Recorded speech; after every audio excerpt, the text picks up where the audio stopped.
70% pour 100%.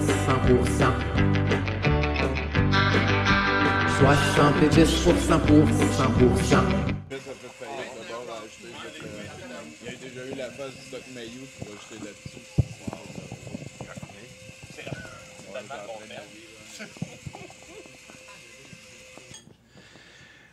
« 28 août 2023, tout le monde, épisode 837. En manchette ce soir, Brad Pitt reçoit 21 cadeaux douteux.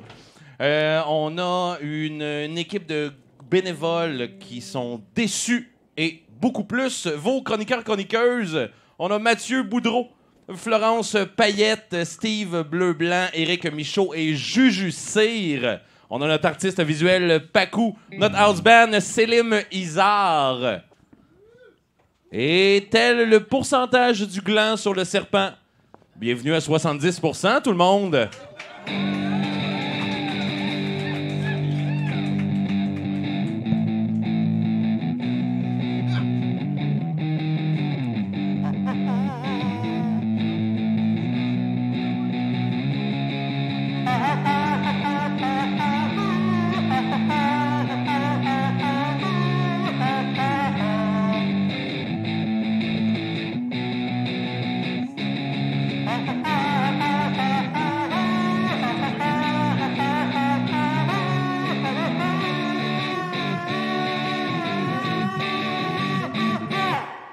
Wow!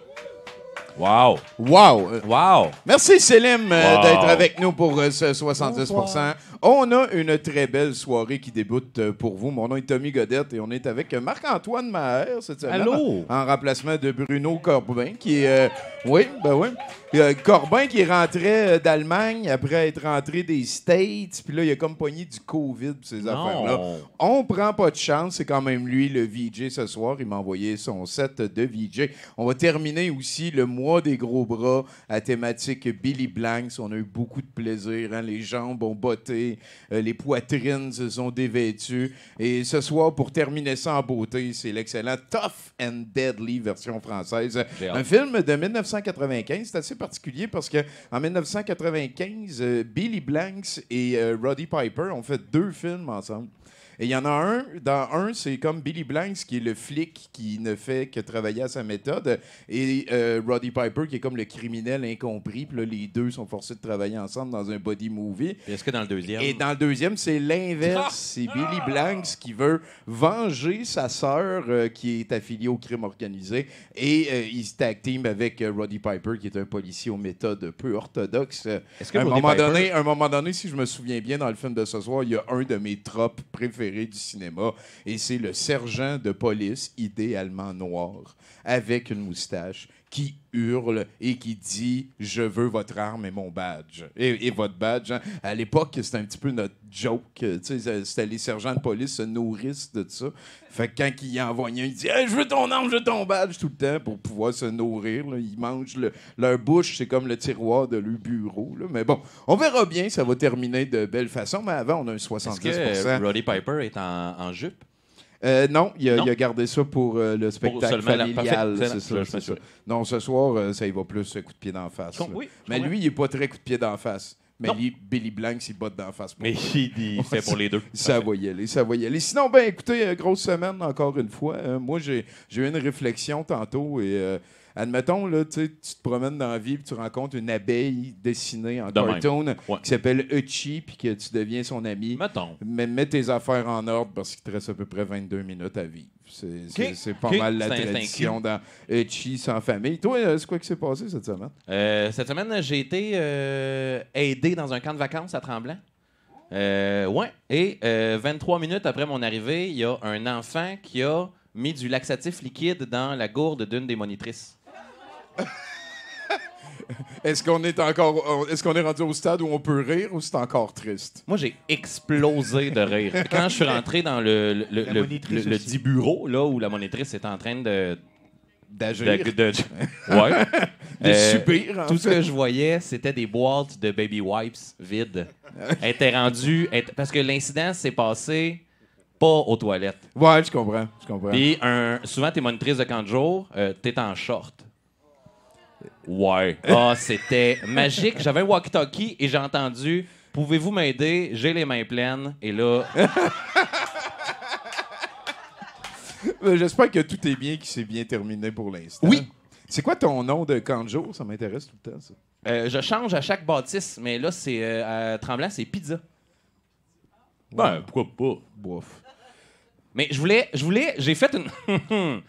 Je leur ai demandé si je pouvais m'appeler mon oncle. OK? Ah! Moi, ça me faisait brailler de rire parce C'est que ça. je me suis dit, ils vont me dire non, tu sais. Ils vont... Tu sais, je leur ai dit, mon oncle, les enfants peuvent dire, est-ce que, tu sais, mon oncle, peux-tu m'attacher mon maillot? Peux-tu... Je trouvais ça comique. Ben, ça marche. Je m'attendais à un nom. Puis ils ont fait, ouais. Puis je dis, non, il n'y aura pas... Ben là, t'aurais dû y aller, go for it. Je le sais, mais c'est parce que c'est parce Lévite. Moi, c'est parce que c'est des enfants, genre, de 7 ans, tu sais. Ouais, Je veux ouais, pas... ben, c'est parfait, ça. Moi, quand j'ai travaillé avec des enfants de cet âge-là, mon nom de camp de jour, c'était corde à linge. J'ai beaucoup de respect pour les cordes à linge. Je pense que c'est un objet... Oui. Écoutez, je vous en parlerai une autre fois. On va y arriver, mesdames et messieurs. On va souhaiter tout le monde la bienvenue, comme vous savez si bien le faire. À notre invité de ce soir, c'est Steffi Choc, qui est à 76%. Hello. Wow! Écoute, moi, je vais me le sortir de la tête tout de suite. On est à 70%. On n'est pas là pour trop. ouais, tu fais ça, là. C'est ça sera pas l'entrevue de ta carrière et je veux m'en sortir de la tête. C'est Baby Shark, Baby Shark, Baby Shark. C'est comme Steffi Choc, il y a un bébé, c'est Bébé Shark. T'as pas dessus? C'est pas de J'aime même. ça. T'aimes ça? Oui. Il dit j'aime ça, mais il a hâte de s'en aller. Salut! T'es né à Montréal, Steffi. Oui. Oui? Dans ce quartier. Dans... Où Lequel? nous sommes. Ici, là, on est de par chez dans vous. Rosemont. OK. Ça a-tu bien changé depuis, tu penses? Oui, ça a beaucoup changé dans le sens que il y avait dans mon quartier de Rosemont des choses que je connaissais pas parce que j'avais juste 3 mois. OK. Donc, je suppose que ça a changé. Entre le moment où tu as appris que tu pouvais te rappeler des affaires plus que 2 secondes et maintenant, il y a probablement des affaires qui ont changé dans Rosemont. Je voulais intervenir tout à l'heure avec ton histoire de monitrice au Oui. laxatif. Est-ce que c'est toi? Non, Non. J'ai eu une blonde dans ma vingtaine qui était sur une petite croisière, un bateau comme ça, là, qui allait je sais pas où. Et puis, il était une dizaine sur le bateau. Il n'y avait pas de toilette. Et elle avait la diarrhée. Et puis, elle ne pouvait plus se retenir. Donc, ils ont donné une veste de flottaison avec une corde. Écoute, Ils l'ont envoyée dans le fleuve. voilà. Et voilà, elle a Et pu voilà. se soulager. Oh, wow. Elle est sortie pristine, besoin d'aucune baby wipes. Wow. Tout calculé, j'aime ça, c'est débrouillard. T'as-tu déjà fait ça pas mal du bateau? Ou la diarrhée? J'ai eu un épisode aquatique qui est terminé maintenant. OK. Une phase, genre 15 ans, t'es devenu bateau curieux. Le catamaran curieux en haute mer. OK. Wow. Puis bateau de fortune aussi en haute mer. Et puis, on dirait que ça m'a écœuré parce que maintenant, ça m'intéresse. C'est plus quelque chose, mais c'est beaucoup de job. Hein. Tu sais, juste aller mettre le bateau, puis toute la préparation, rien oublier. Non, tout, moi, j'étais tu sais. seulement passager. Ah, voilà. Fait que tu faisais juste mettre de la pression au monde qui faisait beaucoup de job. On peut dire On ça peut comme dire ça. ça comme ça. C'est-tu parce que tu te tiens plus avec ce monde-là que t'es tanné de faire du bateau? Non, c'est que j'ai attrapé le mal de mer la dernière Oh fois. boy, OK. Chose que j'ai jamais eue. Mais cette fois-là, il a fallu que je parte de la poupe vers l'arrière et être en dedans avec les grandes vagues. Ça m'a tué. J'ai vomi longtemps. Mais- Et puis, c'était terminé. Mais t'as fait du bateau longtemps parce que t'as appelé ça la poupe. Ah, Tu connais les termes, là. Non, mais je me suis préparé avant de venir. Ah, OK, correct, c'est oui, bon. ben OK. Je me suis dit, d'un coup, je parle de bateau. Mettons. Puis un multi-instrumentiste, ça doit jouer de la rame à un moment donné, quelque chose? D'ailleurs, j'arrive de Venise, si je peux vous parler de gondole et de rame. T'arrives de Venise? Là, avec là? Ça, wow. Oui, oui. Ouais, c'est cool. Ça flotte-tu encore? C'est un gros projet, ça, pareil. Venise? Ça tient toujours. Puis je trouve qu'il y a trop de monde. Moi aussi. À Venise en particulier, tu veux dire? C'est À très Venise en touristique, c'est particulier, pas mal il faut- le temps. Là. Il faut fuir les attractions touristiques et se rendre où les locaux veulent être pour avoir la paix. Et Ouais. là, on découvre un Venise Un petit peu plus agréable, autochtone. où je voudrais vivre. Ouais, je comprends. Sinon, peux-tu nous parler de la famille Choc? Comment ça marche de ce bord-là? Papa Choc, Maman Choc. Papa Choc a célébré son 15e anniversaire de décès à la fin du mois de juillet. Condoléances, Colin. Absolument. Au moins, il a eu le temps de voir le début de ta carrière quand même assez bien assise. Ben, il m'a vu dans mon prime. Genre, Et ouais. il n'a pas vu mon déclin. Alors, ça, c'est... Déclin, t'appelles ça comme ça? Oui, j'appelle ça comme ça, oui. Ouais. Là, je vais devenir émotif. Là, je pensais pas parler de ça ce soir. Ah, mais on fait ça, nous autres, on parle d'un peu de tout. Là. Mais Maman Choc est toujours en pleine forme. Elle vient voir tous les spectacles Oh, c'est donc bien qu'elle cute. Ah. qu'elle peut Le bébé Ah, Choc. c'est de son cute. fils unique. Alors, voilà. Voilà. Ils ont été très, très supporters de Est-ce que de tu as ce des je faisais. frères et sœurs Choc? Non, j'en ai pas. OK. Ah, Colin, hein, enfant unique en part de ça? À part de quoi? Ben, à part de ça, je veux dire, tu t'es ramassé à jouer dans des bandes quand même assez jeunes. C'est une facette. Souvent, c'est les frères qui t'amènent dans un band. Ils te font jouer quelque chose jeune. Puis là, si t'es multi-instrumentiste, souvent, c'est eux autres. Là, tu te Ouais. ramasses à patcher pour aider. C'est Non. une histoire que j'ai souvent entendue, mais que tu sois comme tout seul, que tu aies fait tes affaires, commencer avec le drum en plus, ça veut dire que tu as des parents à Montréal, à Rosemont, qui t'ont dit tu peux t'acheter un drum. Écoute, ça devient compliqué Ils rapidement. n'ont pas dit tu peux t'acheter un drum, en fait. Non. C'est que j'ai réussi à convaincre mon père avec un chantage émotif bien honnête. Et puis, et là, mon père a triché sur le devoir parental, c'est-à-dire que quand un dit non, l'autre doit dire non Je dois aussi. dire non. Mais je savais que mon père, il disait pas non. C'était le maillon faible de la chaîne. Là. Il n'a pas dit oui, mais il n'a surtout pas dit non. C'est OK. ça que j'ai retenu. Et puis, j'ai utilisé ça comme levier auprès de ma mère pour la peinturer dans le coin. Ah, c'est donc. Et puis, mais Mais là, Chris, ça a réussi total. Là. T'es devenu un musicien. je lui disais, imagine un jour, tu vas me voir sur la couverture d'un magazine. Et puis, Ça va être grâce à ça. ça va être grâce à ça. Grâce Et à puis, donc, là, elle ne le regrette pas aujourd'hui. Mais dans ce temps-là, Il y a une époque. il n'y avait pas beaucoup d'harmonie à la maison à cause de mon coup d'État. Ton coup de... Oui, je comprends. Il y a un papa qui s'est peinturé dans le coin, lui aussi, en acceptant qu'il y a une Mon- maman qui s'est Ils ont dû peinturée avoir dans le des coin. conversations privées là, Ben à ce oui. sujet-là, mais ça, je ne l'ai jamais su. Puis là, t'étais à Rosemont ici, t'as eu ton drum, pas de problème avec les voisins, rien, on se lance. Le drum, c'était seulement au chalet, OK. l'été. Ah, ben voilà. Et je jouais à l'école, où je pratiquais, et je jouais dans le sous-sol de mon premier band au coin de la rue Fabre et Bélanger. Et Ça s'appelait comment? Pas le sous-sol, là. Le band. Le band? Ah, ça, OK, je suis pas responsable du Oh, wow! non. Alors, le groupe s'appelait Sacred Cult. Sacred Cult? Un culte sacré. Ben oui. Alors, C'est-tu écoutable en quelque part, ça? on n'avait rien de culte dans notre following et on n'avait rien de sacré non plus. Il y avait la motivation, le feu sacré était quand même allumé. Ah, voilà, j'aurais pu dire ça. Hein? Ben oui. Le Là, feu là, ça veut dire que tu t'es mis au drum, puis moi, je trouve tout le temps ça quand même assez fabuleux, les multi-instrumentistes. Quand est-ce qu'un est devenu deux? Quand j'ai eu des idées de composition, et là, dans Sacred Cult, j'étais pas très bienvenu avec mes idées de composition parce que il y avait l'ego du compositeur, le chanteur, guitariste. Qui comptait pour un des membres du band aussi, en plus du gars qui avait l'ego. Là. Et donc, mais je commençais à avoir des idées, puis j'ai commencé à faire des petits riffs comme ça chez moi, puis de fil en aiguille, je me suis désintéressé de jouer de la batterie et surtout de jouer dans un groupe. Et pour commencer à écrire petit peu plus des chansons, composer. et comme j'avais personne pour les chanter, et moi qui n'avais jamais eu envie de chanter, ben, par la force des choses, il a fallu que je les chante pour voir à ramassé, quoi là. ça pouvait ressembler À peu près quel âge, ça? à 20 ans. 20 ans, OK, fait que t'avais mué, là, tu savais que c'était baryton radiophonique. Là. Oui, j'avais déjà pogné cette voix-là, mais pourtant, j'essayais de chanter dans le registre de Mick Jagger. Ah, tabarnak. Hey, toi, peut-être Barry White, Je- chose. j'avais pas compris. Ça doit être malade. J'avais pas compris que je devais utiliser ma tessiture naturelle. Ben oui, c'est ça. Alors, je chantais trop haut, des fausses mélodies, Peux-tu nous en faire un bout de ça? des anti-mélodies. Stéphane avant Steffi, genre? T'étais-tu Oh, déjà wow. Steffi Choc? Ça vient-tu de ces époques-là? Oui, c'est ça. Puis une de mes premières chansons, ça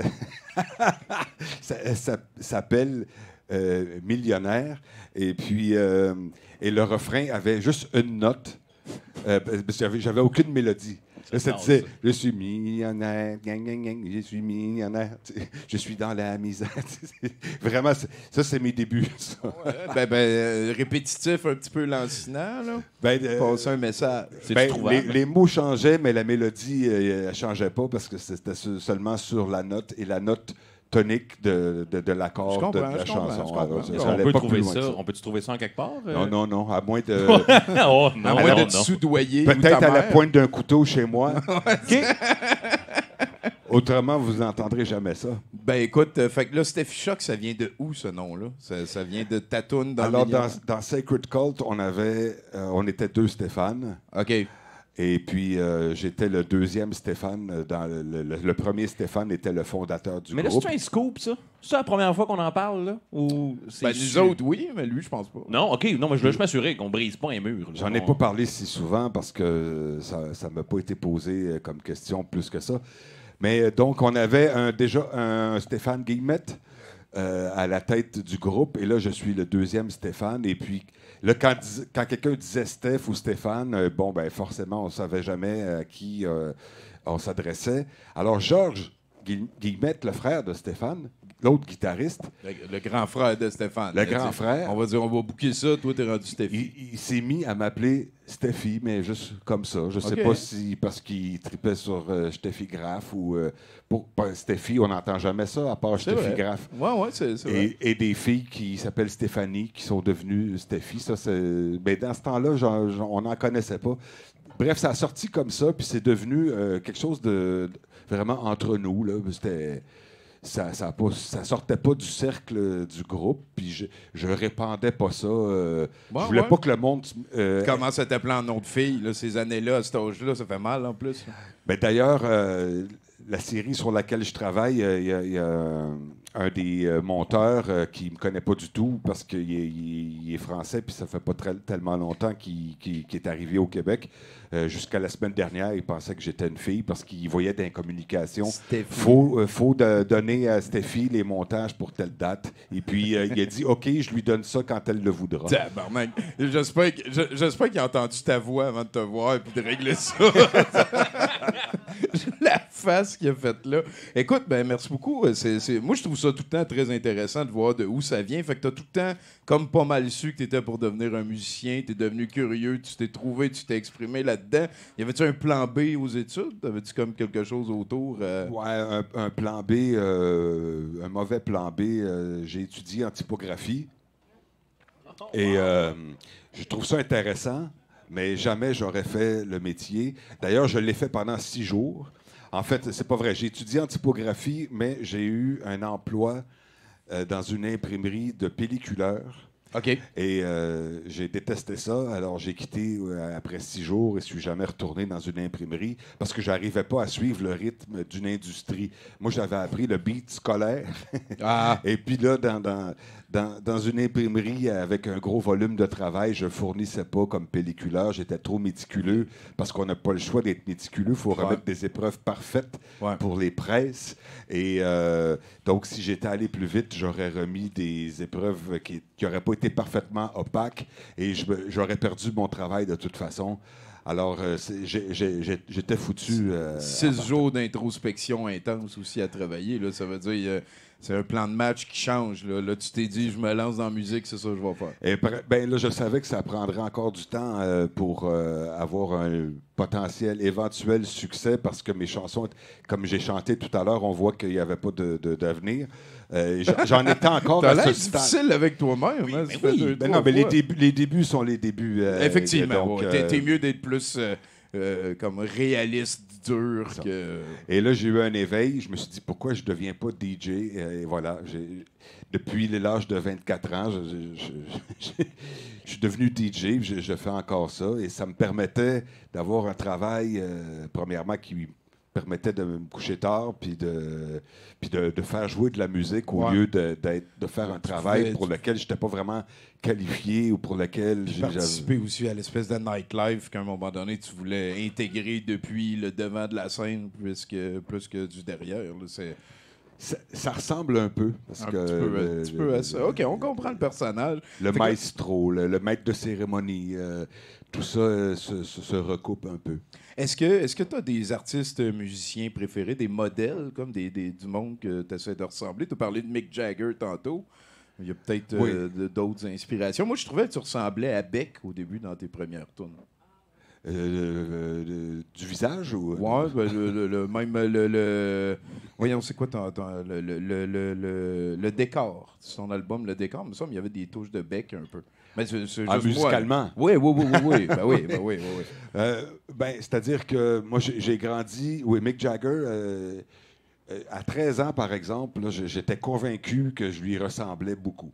Je m'étais convaincu de ça, puis c'était comme un modèle pour moi. Ça, c'était avant C'était avant la mue de la voix, là, comme on parlait tantôt. Oui. Hein. Ouais, ça, ouais. Non, mais j'arrangeais mes cheveux comme lui, à peu près, puis dans ces années-là. Mais moi, j'ai grandi en admirant Pagliaro et André Gagnon. Hein, OK, wow, hein? Parce que je les voyais à la télé, passer des émissions de variété, le genre Et ça tourne, ou je sais plus quoi, là, et Jeunesse Express. Puis là, Pagliaro, avec ses lunettes fumées, les cheveux longs. Ah, il était swag en puis oui, puis son air baveux, là, tu sais. Mon père l'aimait pas parce qu'il le trouvait un peu arrogant, mais moi, j'adorais ça. Okay. Puis là, il arrivait avec sa guitare électrique, puis il chantait les lunettes fumées, là, tu sais, puis je me suis dit comme... Je veux être ça. C'est Pagliaro. J'aime ça, man. Puis André Gagnon, il faisait des tunes disco dans ce temps-là. Ouais. Et puis, je sais pas, il y a quelque chose qui venait me chercher là-dedans. Puis le disco, j'ai embarqué là-dedans en même temps que le rock. Puis c'était tout mélangé. T'sais. Très curieux, mais ça fait un bon DJ aussi. Là. Un coup que t'es curieux, tu vas dans tous les styles un peu. Ben, ça m'a en partie un peu nuit d'être tout mêlé, d'être éclectique. Trop éclectique, OK. Ben, c'est parce qu'il n'y a pas de niche. Et puis, souvent, les niches... Préciser sur quelque chose. Les niches musicales sont très valorisées. Et puis, j'en ai jamais eu parce que j'en ai jamais trouvé ou j'en ai pas cherché. Et donc, j'ai toujours aimé composer toutes sortes de styles parce que, je sais pas, j'aime la variété. Puis, j'ai grandi en écoutant Elvis, les Beatles, les Stones, les Bee Gees... Pagliaro. André Gagnon. Pagliaro, André Gagnon, le Joe Dassin. Donc, tout ça mélangé, c'est des affaires. Ça, puis après ça, AC/DC, après ça, Motorhead, après ça, les Sex Pistols. André Gagnon. Fait que André Gagnon revenait tout le temps. Donc, mais j'aime ça. Moi, on est très, je te dirais, c'est 70% un petit peu, justement, parce que l'espèce de généralisme, c'est plus très à la mode, c'est plus valorisé. Mais moi j'aime ça, reconnaître ça chez mes invités puis le monde avec qui je parle. Puis, écoute, ça fait quand même 8 albums que tu réussis à passer au travers. J'ai beaucoup aimé aussi la notion que le premier, il a été enregistré à Londres. C'est une histoire qui est longue à raconter. Pourquoi puis attends un peu avant, je veux régler ça. Le choc, il vient-tu du quand que t'étais DJ? T'avais besoin de comme un non-vendeur puis qu'on rajoute le choc? Ah oui, on a réglé la question du Steffi, mais pas celle du choc. Ouais. Merci d'en parler, je dormais, j'étais pas bien. Vas-y, on peut... C'est ça, c'est que dans ce temps-là, en 89, là, que j'ai décidé de switcher de batteur à auteur, compositeur, interprète. Là, je me cherchais une identité. J'avais pas trop de... Puis dans ce temps-là, musicalement, j'étais très dans des... J'avais un groupe de punk, puis je continuais à jouer de la batterie en cachette. Puis on faisait de la musique punk, puis j'étais dans une espèce d'imagerie, de concept, de provocation. Okay. Je voulais vraiment faire du trouble. Je voulais me démarquer comme ça parce que je trouvais que... ça marchait avec Pagliaro, tu le voyais à la TV, tu aimais ça. Puis je trouvais les années 80 un peu tristes au Québec. Okay. Je trouvais que tout était trop lisse. Et puis s'il y avait de la musique qui sortait, qui avait plus de relief, je la connaissais pas. Fait que je me suis dit, moi, je vais fabriquer cette musique-là, puis je vais devenir quelqu'un de choquant. Puis c'est arrivé comme ça. Et là, je me suis dit, là, j'ai un filon, et c'est comme ça que je vais m'établir. Et puis là, est arrivé quelqu'un qui m'a presque assassiné. C'est Jean Leloup, qui, lui, est devenu très, très, très célèbre. Parce qu'il avait sorti son premier album en 88. Alger, c'était un petit peu plus léger. Mais là, après ça, il a sorti, l'année d'après, L'amour est sans pitié. Ouais, là, ça m'a fait mal. C'est parce qu'aussi, j'ai vu son image et j'ai vu à quel point qu'il était beaucoup plus loin que moi. Assassiné, il y avait côté comme carrière. Il n'y a pas une anecdote d'une ruelle de toi et Jean Leloup avec des petits couteaux qui vous C'est battaient assassiné, pour avoir des c'est chapeaux de c'est fort, ça, là. j'ai eu peur. Non, OK. des anecdotes de... Non, on a fait de la tournée ensemble. On a juste des anecdotes d'amitié ensemble. Rien qui s'est Mais mal là, tourné. tu dis, Jean Leloup a comme tapé la trail un petit peu. Il a incarné un petit peu ce que toi, tu voulais essayer d'incarner. C'est ça. Il était dans un créneau qui était inoccupé complètement. Il l'a spoté. Là. C'est- Toi, tu savais que c'était là, tu essayais d'y aller. Puis lui, Ce il était créneau là. de folie créatrice et Ouais. de bum un peu n'avait pas été occupé depuis Charlebois. Le Charlebois de Lindbergh. Là, Oui. J'étais pour dire, tantôt, tu as parlé les années 80, là, Luc Plamondon, ça a été facile pour personne. Non. Ça a été facile pour personne.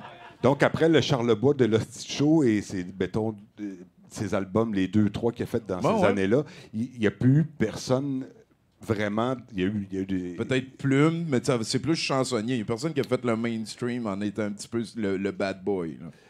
Exactement. Fait que là, je me suis dit, c'est moi là, qui va occuper le. Ben non, c'est le loup qui l'a pogné. Parce qu'en plus, le loup ayant 8 ans de plus que moi, était plus. Moi, je commençais à écrire des chansons. Lui, il en écrivait depuis un bout de temps.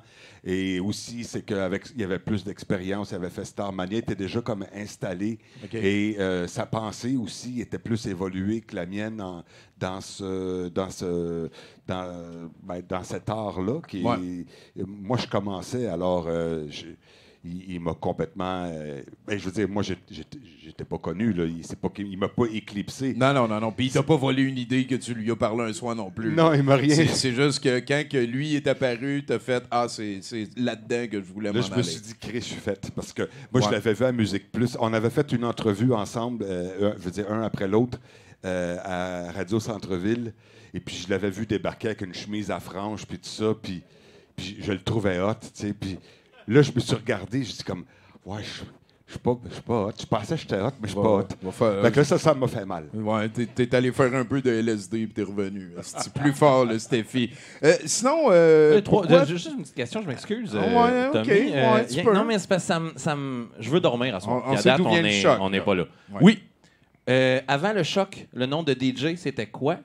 Le nom du band punk, c'était quoi? Et pour vrai, vite. André Gagnon, c'est qui? OK, première question, c'est avant le choc. Ouais, le nom de DJ, c'était... Non, je me suis appelé Steffi Choc avant d'être DJ. Avant, OK, je pensais Je que suis c'était devenu parfait. DJ, j'ai gardé le même OK, nom pour excellent. essayer de me faire connaître parallèlement les deux. Je trouvais que ça allait bien ensemble. Ça va très bien ensemble. C'est un Le bon- nom du band punk, Ouais. The Nightcrawlers, Ah. et c'est devenu The Psycho Tramps par après. Mais c'était essentiellement le même groupe avec Scoop.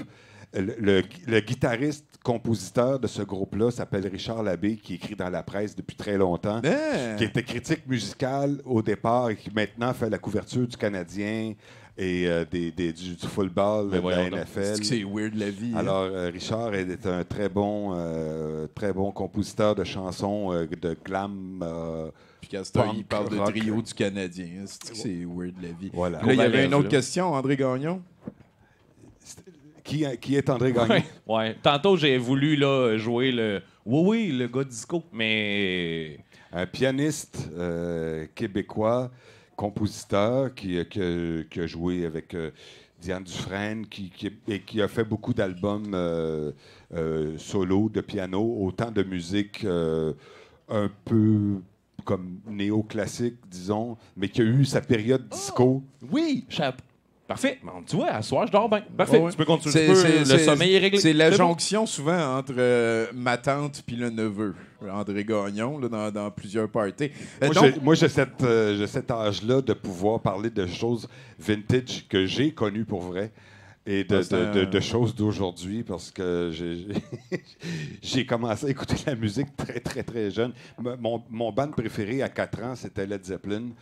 À 4 ans. Je te reconnais Ça là-dedans. doit Moi, c'était donc être le Pink fun. Floyd. Mon père, il m'a gavé de Pink Floyd. Ben, moi, c'est mon oncle Led Luc Zeppelin. qui m'a donné une boîte de 45 tours qu'il ne voulait plus. Un monsieur important dans la vie de choc, ça. Très, très déterminant. ouais, Luc, Il on y le avait salue. les Stones, il y avait Simon and Garfunkel, il y avait le Led Zeppelin, il y avait Pierre-Henry, il y avait en tout cas plein. Une livraison assez hétéroclite qui a pu aider la C'est curiosité. des choses qui m'ont un peu fabriqué musicalement.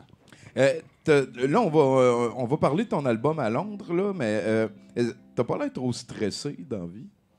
C'est vrai, ça. C'est quoi qui te C'est stresse? vrai. Ouais. Ah, ça, c'est les médicaments, ça. Voilà. Ben ouais, on boit de l'alcool, qu'est-ce que vous voulez. Sinon, peux-tu nous parler de pourquoi ton premier album a été enregistré à Londres? Parce qu'on ne trouvait pas de réalisateur ici.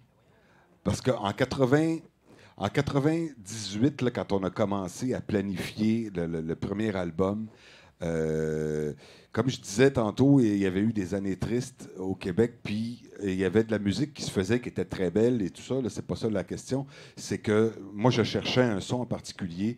Puis dans les années 90, tout à l'heure, tu nommais Beck. Mais il y avait Beck, il y avait Portishead qui, pour moi, était... Ouais, ma sainte trinité là, des années 90, c'était Portishead, les Beastie Boys, Cypress Hill et aussi Beck. OK.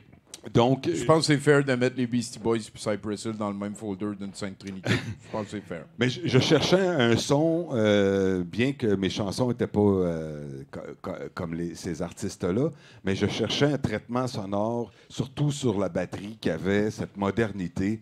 Et on essayait des réalisateurs et C'était pas ce que tu il voulais. n'y avait pas cette expertise-là. Ouais. Je veux dire, elle existait, mais je veux dire, on les connaissait T'as pas. magasiné, t'as trouvé ce que t'avais de besoin Non, mais- à Londres. Là, Mais j'aime ça. il y a toujours ce qu'on cherche, mais on ne le trouve pas nécessairement. Fait que, donc, on n'a pas trouvé le réalisateur que ça prenait. Et puis moi, je n'étais pas rendu au stade de réaliser mes chansons moi-même, là. Je faisais OK. mes démos moi-même, mais pour que ça sonne pour ce que je voulais, j'avais pas l'équipement, j'avais ni l'expérience, ni les connaissances. Alors, on a magasiné, puis à un moment donné, on est tombé sur une chanteuse française qui s'appelle Buzy, qu'on ne connaît pas du tout ici, que moi, je ne connaissais pas. Et c'est mon producteur, dans ce temps-là, qui m'a fait écouter ça. Pow, c'est Puis là, ça, j'ai ça. dit, les drums sonnent C'est ça comme que je tu veux que cherchais. ça soit. J'ai dit, comme, on veut ce gars-là. Puis ça, c'était... Ça a donné qu'il était à Londres. C'est un réalisateur français qui venait de... Ça faisait 1 an qu'il s'était établi à Londres parce que le marché français, pour lui, ça marchait pas. Il ne trouvait pas d'artiste à son goût. Imagine comment ça connecte avec toi. Il est comme au Québec, l'autre place francophone, puis que tu cherches une affaire comme lui qui fait que c'est s'en aller de la France Voilà. pour... Ouais, j'aime ça. Donc, on contacte ce gars-là, puis il dit oui.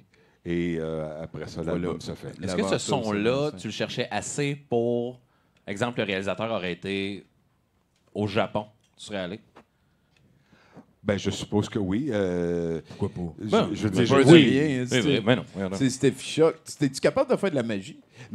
Oui, mais sauf que l'affaire, c'est qu'il y a bien des réalisateurs qu'on aurait pu approcher, que je connaissais pour les avoir entendus sur certains albums, mais on se disait tout le temps ça doit être trop cher. Puis ça, c'est une erreur parce que des fois, c'est pas vrai. Et, On juge avant de demander parce que c'est un gros nom. ou des fois, un réalisateur qui chargerait trop cher peut être sensible à la situation particulière d'un artiste. Émergent. C'est comme, OK, on aimerait ça travailler avec toi, mais on ne peut pas vraiment se payer tes services, mais on aimerait donc ça. Il y en a qui font des deals. Des petits prix oui, rabais, oui. mais moins 10 de per diem, ces affaires-là. Ça C'est arrive, pas mais ça, on n'y a pas pensé. Fait qu'on l'a pas fait. Voilà. Mais on a appelé ce gars-là qui était complètement Ça- inconnu ça- dans le temps. puis- Quasiment bien été, là, je veux dire. C'est quoi, c'est 98, cette affaire-là? Ben, l'album a été fait en 99, il est sorti en 2000. Fait que ça fait comme. Puis on a 25 continué ans, de travailler que- après, 23, c'est solide, par la solide, suite. man, bravo. Puis tu fais de la magie, j'ai entendu dire, c'est cool ça. J'en ai déjà fait, puis j'ai même poussé le ridicule à en faire sur scène entre deux chansons. Non. Je faisais De la prestidigitation. je faisais disparaître des affaires. puis Mon je- tabarnak, t'as pas le droit de Gary faire ça. Shock. On pourrait Ben, aller je- Il y a Gary je une Shock. sais. loi de la physique pour tout le monde. Mais je sais, Stéphie, mais j'ai là. arrêté aussi. OK, merci. Les arts occultes sombres, fais attention à Non, ça. non, c'est fini. Écoute, moi j'ai vraiment, je passe au travail de 3 des questions qu'il y a là. T'es super sympathique. J'espère que tu vas avoir une belle aventure avec oui. nous. Gêne-toi pas. On a un show qui commence. On a plein d'affaires. Il y a 3, 4, 5 questions au début de la patente. Tu as l'air de vouloir t'exprimer. Mais c'est parce que je suis heureux de constater que c'est un vrai podcast. Parce Ah qu'à ouais? la base, je pensais que c'était un setup. Je pensais que c'était un guet-apens pour me tuer. Attends, il est tôt encore dans la soirée. là. On sait- mais au La moins, soirée c'est un est vrai pas pod- fini. Spoiler En tout rien. cas, ça a l'apparence d'un vrai Voyons donc. podcast. Est-ce que t'es chatouilleux? Oui. OK. Fuck, j'aurais pas dû le dire. Partout, genre? Non, non, non. Il y a des endroits... Un endroit. Steffi choque plus d'autres endroits. Il me regarde weird depuis que j'ai posé la question. Écoute, ce qui va se passer à partir de maintenant, c'est qu'il y a des chroniqueurs qui vont passer. On va jaser, il y a la house band et tout et tout. Puis moi, toutes les fois, j'aime ça comme déléguer la mission de dire au house band, fais une toune, puis il y a quelqu'un d'autre qui s'en vient après. Fait que d'habitude, je prends tout le temps l'invité, puis là, tu peux y parler à l'impératif, y aller comme tu veux. Avant d'aller vers ça, par contre, il y a des questions obligatoires. T'es passé au travail à la photo de 8 heures, je t'en remercie. Ça fait comme 830 et plus épisodes hebdomadaires qu'on fait, fait que j'ai commencé, v'là 80 livres à peu près. La première question que je pose tout le temps, c'est est-ce que tu joues à Magic? Je sais pas c'est quoi. C'est passé quelque chose à un moment donné. Et Moi, je suis est-ce que content. tu peux nous faire un indicatif, s'il te plaît? Oui. C'est quoi Magic? C'est un jeu de cartes à collectionner. Ouais. Ah, OK. Si tu savais, on aurait pu C'est en payé jaser, cher pour des cartes. mais comme lui, gars, son opinion n'est pas importante. Là. C'est parce que j'aime. C'est parce... Ouais, non. On écoute Stéphie, il nous fait son indicatif dans 3, 2... Bonjour. Ici Steffi Choc. Vous écoutez 70%? C'est ça? Ah. Hey, un peu plate, là. Moi, je l'ai aimé. Moi, je l'ai trouvé bon. Oh, oui, oui. Moi, je l'ai trouvé bon. C'est mon préféré, c'est Ouais, Jean attends. Perron. Jean Perron, il dit ouais, ben c'est ça, là, vous écoutez 70% pour tout savoir au niveau du sport, puis. Bah, c'est ça, là. Ah oui, écoute, on Jean. passe au travers. Ben, On c'est salue. mes expériences en radio qui, comme animateur, qui m'ont fait faire ça de façon concise. By the book, concis, j'aime ça. Parfait, parfait. Ah, ça, c'est un autre corde à ton arc. C'est l'autre affaire que je veux aller. Le gars, il est pas juste multi-instrumentiste, là. Ça, il s'en passe des affaires en arrière de ces lunettes-là. Moi, je l'ai tout deviné déjà. Hey, fait que, Gap, je vais le faire la première fois, puis les prochaines fois, ça va être toi. 70% pour 100%.